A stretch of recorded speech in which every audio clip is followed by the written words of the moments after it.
Christians, of course, have strong ties to Israel and the Jewish people. And Dr. Cornelius Becker is the chair of biblical studies at Regent University and joins us now to explain this eternal relationship. So interesting. So why do you think that Christians feel a special connection with the Jewish people, with Israel?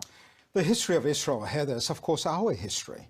The history of Israel is about God's choice. God chose Abraham, Isaac, Jacob, and Joseph here, the very tomb that's now been set on fire.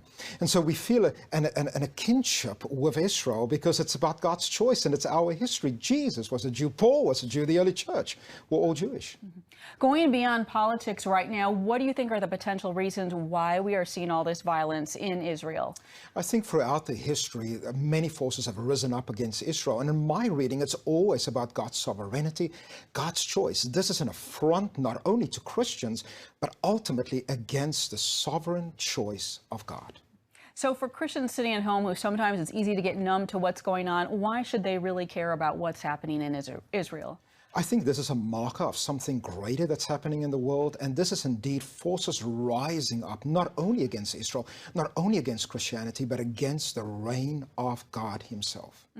How do you encourage Christians here to pay attention, watch, help? How should we be responding as we're hearing about all this? I think two very important things that we need to do immediately. First and foremostly, I think all Christians should stand up in support of Israel and the Jewish people. These people are indeed part of our heritage. And secondly, as the scripture says, we have to pray for the peace of Jerusalem. Pray, pray, pray.